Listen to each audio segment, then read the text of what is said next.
বিসমিল্লাহির রহমানির রহিম। আসসালামু আলাইকুম। রাজশাহী দারুস সালাম কামিল মাদ্রাসা অনলাইন ক্লাসের পক্ষ থেকে প্রিয় শিক্ষার্থী, তোমাদেরকে অনেক অনেক শুভেচ্ছা ও স্বাগতম।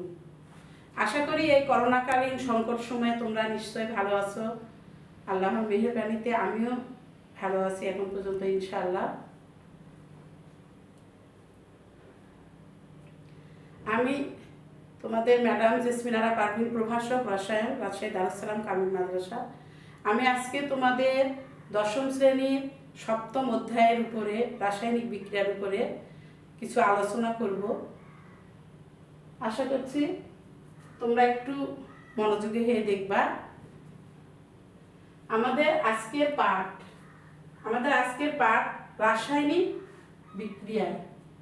এখানে আমরা কি কি আলোচনা করব? আমাদের আলোচ্য বিষয়সমূহ হচ্ছে রাসায়নিক বিক্রিয়ায় পদার্থের পরিবর্তন, রাসায়নিক বিক্রিয়ার দিক, রাসায়নিক বিক্রিয়ায় তাপের পরিবর্তন, ইলেকট্রন স্থানান্তর এবং জারণ সংখ্যা নির্ণয়। আমরা একটু আলোচনা করব। তাহলে আমরা প্রথমে যাই রাসায়নিক বিক্রিয়া। আমরা একটু জানবো যে রাসায়নিক বিক্রিয়াটা কি। যে প্রক্রিয়ায় এক বা একাধিক পদার্থ বিক্রিয়া করে এক বা একাধিক নতুন পদার্থ উৎপন্ন করে, এই ধরনের বিক্রিয়াগুলোকে আমরা বলি রাসায়নিক বিক্রিয়া। আমরা একটা উদাহরণ দেখি। মিথেন CH4, তোমরা জানো এটা মিথেন। মিথেন অক্সিজেনের সঙ্গে বিক্রিয়া করে কার্বন ডাই অক্সাইড ও পানি উৎপন্ন করে। তাহলে আমরা সংজ্ঞায় যেটা দেখেছি, এক বা একাধিক নতুন পদার্থ, মিথেন অক্সিজেনের সঙ্গে বিক্রিয়া করলো এবং নতুন পদার্থ উৎপন্ন করলো, কার্বন ডাই অক্সাইড ও পানি। এটা হচ্ছে রাসায়নিক বিক্রিয়া। তাহলে আমাদের আলোচ্য বিষয় ছিল রাসায়নিক বিক্রিয়ায় পদার্থের পরিবর্তন। আমরা এখন দেখব রাসায়নিক বিক্রিয়ায় পদার্থের পরিবর্তন। পদার্থের পরিবর্তন দুই প্রকার। এক নম্বর হচ্ছে ভৌত পরিবর্তন আর দুই নম্বর হচ্ছে রাসায়নিক পরিবর্তন। আমরা আলোচনা করব প্রথমে ভৌত পরিবর্তনটা কি। তাহলে আমরা একটু সংজ্ঞাটা দেখি। যে পরিবর্তনের ফলে পদার্থের অভ্যন্তরীণ রাসায়নিক গঠনে কোনো পরিবর্তন না হয়ে শুধুমাত্র বাহ্যিক অবস্থার পরিবর্তন হয়, এই ধরনের পরিবর্তনগুলোকে বলা হচ্ছে ভৌত পরিবর্তন। তাহলে আমরা একটা সংজ্ঞা উদাহরণ দেখি। H2O,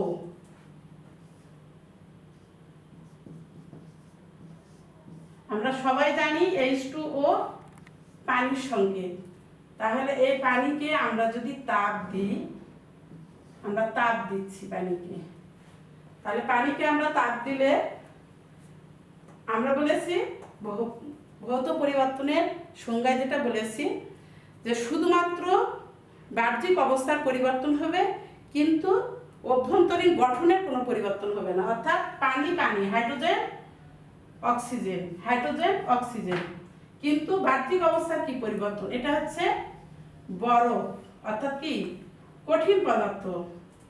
এটা হচ্ছে পানি, অর্থাৎ তরল পদার্থ। এবং এটা হচ্ছে জলীয় বাষ্প, এটা হচ্ছে জলীয় বাষ্প। কিন্তু hydrogen oxygen, hydrogen oxygen, hydrogen oxygen, অর্থাৎ পানি পানি।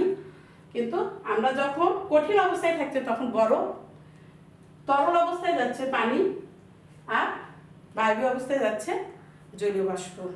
আমরা পরিবর্তন বলেছি দুই রকমের। একটা হচ্ছে, এটা হচ্ছে তাহলে ভৌত পরিবর্তন, আর একটা হচ্ছে রাসায়নিক পরিবর্তন। আর এখন আমরা দেখব রাসায়নিক পরিবর্তন।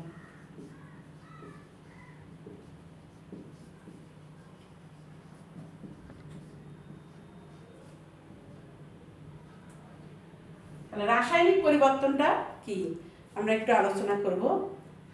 যে পরিবর্তনের ফলে পদার্থের অভ্যন্তরীণ গঠনের পরিবর্তন হয় এবং সম্পূর্ণরূপে নতুন ধর্মবিশিষ্ট একটি পদার্থে পরিণত হয়, এই ধরনের পদার্থগুলোকে আমরা বলছি রাসায়নিক পরিবর্তন।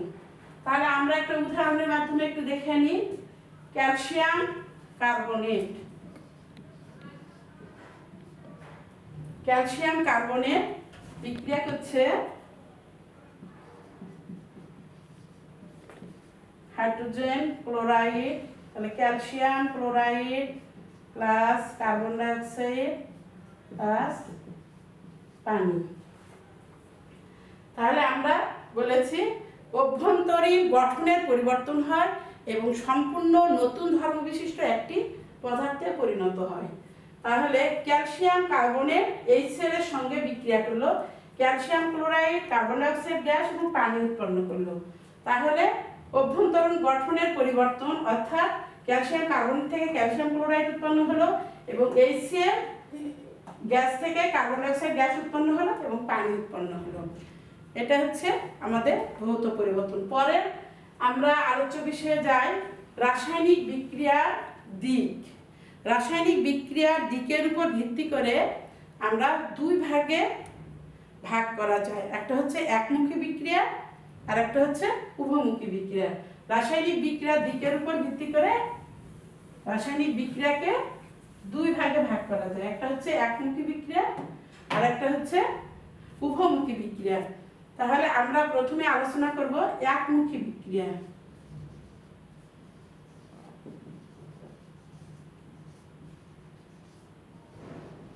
একমুখী বিক্রিয়া, এক নাম্বার হচ্ছে একমুখী বিক্রিয়া আর দুই নাম্বার উভমুখী।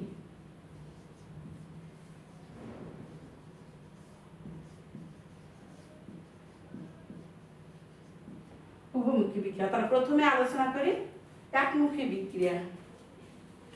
তাহলে একমুখী বিক্রিয়া অর্থাৎ বিক্রিয়াটা একদিকে হয়, সম্মুখমুখী বিক্রিয়া যেটা সেটাকে আমরা বলি একমুখী বিক্রিয়া।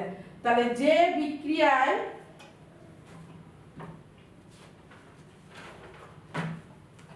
যে রাসায়নিক বিক্রিয়ায় বিক্রিয় পদার্থগুলো শুধুমাত্র উৎপাদে পরিণত হয় এবং উৎপাদ পদার্থগুলো আর বিক্রিয়কে ফিরে আসতে পারে না, এই ধরনের পরিবর্তনগুলোকে আমরা বলছি একমুখী বিক্রিয়া। তাহলে কি বলা হচ্ছে সম্মুখমুখী বিক্রিয়া অর্থাৎ বিক্রিয়ক উৎপাদে পরিণত হবে কিন্তু উৎপাদ আর বিক্রিয়কে ফিরে আসবে না, এটাকে বলা হচ্ছে একমুখী বিক্রিয়া। তাহলে আমরা একটা উদাহরণ দেখি, তাহলে আমাদের কাছে আরো স্পষ্ট হয়ে যাবে। ক্যালসিয়াম কার্বনেট, তাহলে ক্যালসিয়াম কার্বনেটকে আমরা তাপ দিব, তাহলে আমরা কি পাবো ক্যালসিয়াম অক্সাইড ও কার্বন ডাইঅক্সাইড। তাহলে কার্বন ডাইঅক্সাইড আমরা জানি এটা কি গ্যাসীয় পদার্থ, তাহলে অপসারিত অর্থাৎ কার্বন ডাইঅক্সাইড অপসারিত হয়ে যায়।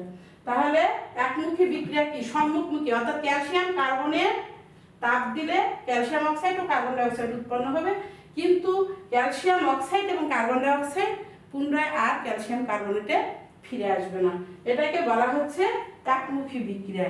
আর আমরা এখন আলোচনা করব দুই নাম্বার কি আছে তোমাদের উভমুখী বিক্রিয়া। দুই নাম্বার আছে উভমুখী বিক্রিয়া। তাহলে উভমুখী বিক্রিয়া কি? উভমুখী বিক্রিয়া অর্থাৎ উভয় দিকে সম্মুখমুখী এবং পশ্চাৎমুখী, এইটা দুই ধরনের। তাহলে কি হবে যে বিক্রিয়ায় বিক্রিয় পদার্থগুলো উৎপাদে পরিণত হয় এবং উৎপাদ পদার্থগুলো পুনরায় আবার বিক্রিয়কে ফিরে আসে, এই ধরনের বিক্রিয়াগুলোকে আমরা বলছি উভমুখী বিক্রিয়া। তাহলে আমরা একটা উদাহরণ দেখি, হাইড্রোজেন প্লাস আয়োডিন, তাহলে কি উৎপন্ন হয় হাইড্রোজেন আয়োডাইড, হাইড্রোজেন আয়োডাইড অর্থাৎ এক মোল হাইড্রোজেন এক মোল আয়োডিনের সাথে বিক্রিয়া করে 2 মোল হাইড্রোজেন আয়োডাইড উৎপন্ন করে। তাহলে এই বিক্রিয়াকে কেন আমরা বলছি উভমুখী বিক্রিয়া? হাইড্রোজেন আয়োডিনের সাথে বিক্রিয়া করে হাইড্রোজেন আয়োডাইড উৎপন্ন করলো এবং হাইড্রোজেনের এই 2 মোল হাইড্রোজেন অণু আবার ভেঙে পুনরায় হাইড্রোজেন ও আয়োডাইডে ফিরে আসে, এই ধরনের বিক্রিয়াগুলোকে আমরা বলছি উভমুখী বিক্রিয়া। তাহলে আমাদের এরপরে আলোচ্য বিষয় কি ছিল? রাসায়নিক বিক্রিয়ায় তাপের পরিবর্তন। রাসায়নিক বিক্রিয়ায় তাপের পরিবর্তন, তাহলে তাপের শোষণ ও তাপের উৎপন্ন হওয়ার উপর ভিত্তি করে রাসায়নিক বিক্রিয়া দুই প্রকার। তাপের শোষণ ও তাপের উৎপন্ন হওয়ার উপর ভিত্তি করে রাসায়নিক বিক্রিয়া দুই প্রকার। একটা হচ্ছে তাপ উৎপাদী বিক্রিয়া আর একটা হচ্ছে তাপহারী বিক্রিয়া। তাহলে একটা হচ্ছে আমাদের তাপ উৎপাদী বিক্রিয়া,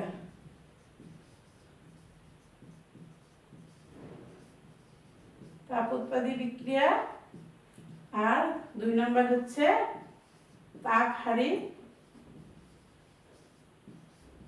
বিক্রিয়া। তাপ উৎপাদী বিক্রিয়া, তাপহারী বিক্রিয়া। তাহলে আমরা প্রথমটা আলোচনা করব আগে তাপ উৎপাদী বিক্রিয়া। তাহলে তাপ উৎপাদী বিক্রিয়া কি, আমরা আগে তাপ উৎপাদী বিক্রিয়ার সংজ্ঞাটা দেখব। তাহলে যে রাসায়নিক বিক্রিয়ায় তাপ উৎপন্ন হয়, যে রাসায়নিক বিক্রিয়ায়, আবার বলছি, তাপ উৎপন্ন হয়, এই ধরনের বিক্রিয়াগুলোকে আমরা বলছি তাপ উৎপাদী বিক্রিয়া। তাহলে তাপ উৎপাদী বিক্রিয়া কি, যে রাসায়নিক বিক্রিয়ায় তাপ উৎপন্ন হয়। তাহলে দেখি আমরা নাইট্রোজেন,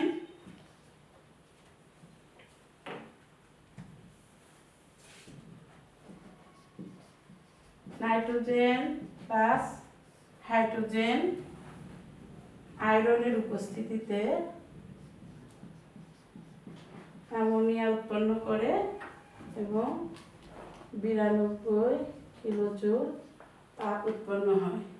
তাহলে নাইট্রোজেন এবং হাইড্রোজেন বিক্রিয়া করে অ্যামোনিয়া উৎপন্ন করে এবং 1 মোল নাইট্রোজেন 3 মোল হাইড্রোজেনের সাথে বিক্রিয়া করে আয়রন প্রভাবকের উপস্থিতিতে 2 মোল অ্যামোনিয়া উৎপন্ন করে এবং 92 কিলোজুল তাপ উৎপন্ন হয়। কারণ আমরা বলেছি তাপ উৎপন্ন হয়, যে বিক্রিয়ায় তাপ উৎপন্ন হয় সেটা হচ্ছে তাপ উৎপাদী বিক্রিয়া। এবং এক্ষেত্রে ডেল্টা এইচ এর মান কি হবে, এক্ষেত্রে ডেল্টা এইচ এর মান -92 কিলোজুল।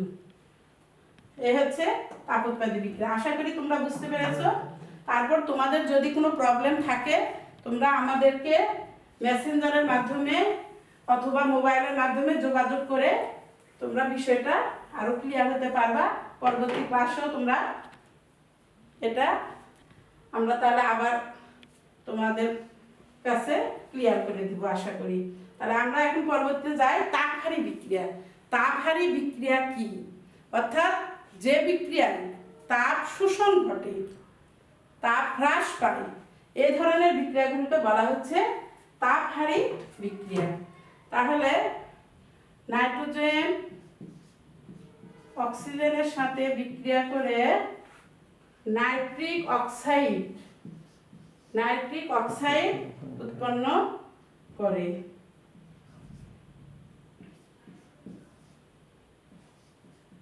এবং 180 কিলোজুল তাপ হ্রাস পায়।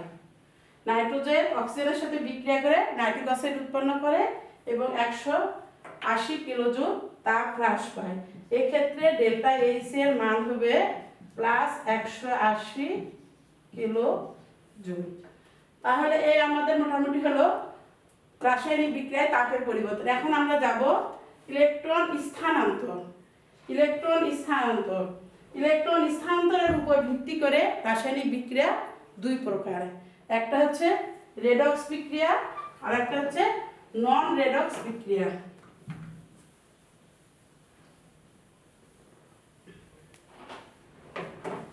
একটা হচ্ছে রেডক্স বিক্রিয়া, একটা হচ্ছে নন রেডক্স বিক্রিয়া। 1 নম্বর হচ্ছে তাহলে কার, ইলেকট্রন স্থানান্তরের উপর ভিত্তি করে।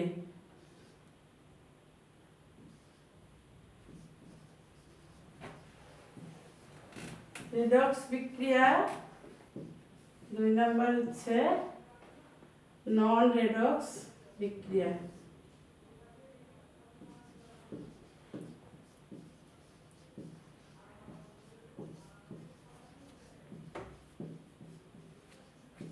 নন রেডক্স বিক্রিয়া। তাহলে আমরা একটু দেখি সংক্ষেপে রেডক্স বিক্রিয়াটা কি, এটা নিয়ে আমরা এখন একটু আলোচনা করি। রেডক্স, রিডাকশন অর্থ বিজারণ। তাহলে এখন আলোচনা হবে রেডক্স বিক্রিয়া। রিডাকশন অর্থ কি, রিডাকশন অর্থ বিজারণ, রিডাকশন অর্থ বিজারণ। আর অক্সিডেশন,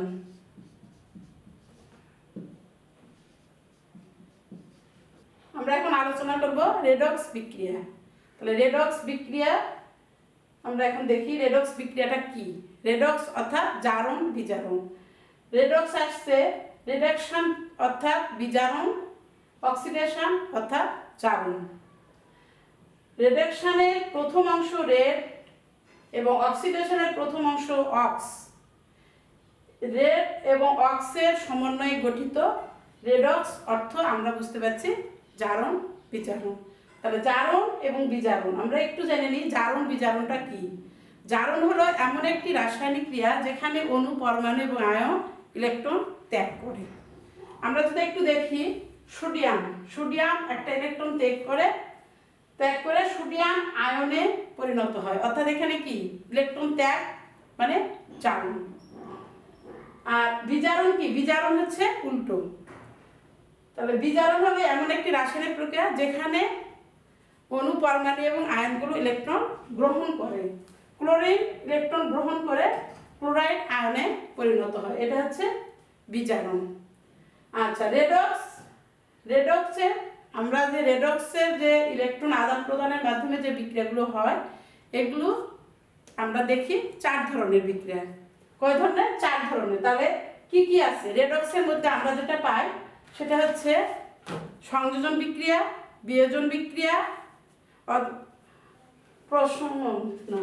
প্রতিস্থাপন বিক্রিয়া এবং দহন বিক্রিয়া। আমরা একটু পরবর্তী ক্লাসে বিস্তারিত আলোচনা করব। আজকে আমরা একটু জারণ সংখ্যা সম্পর্কে আলোচনা করব। আমাদের লাস্ট যেটা ছিল জারণ সংখ্যা, x = +5, অর্থাৎ নাইট্রিক অ্যাসিডে নাইট্রোজেনের জারণ সংখ্যা +5। আমরা এখন একটু মূল্যায়নে যাই। মূল্যায়ন, একমুখী বিক্রিয়া কি?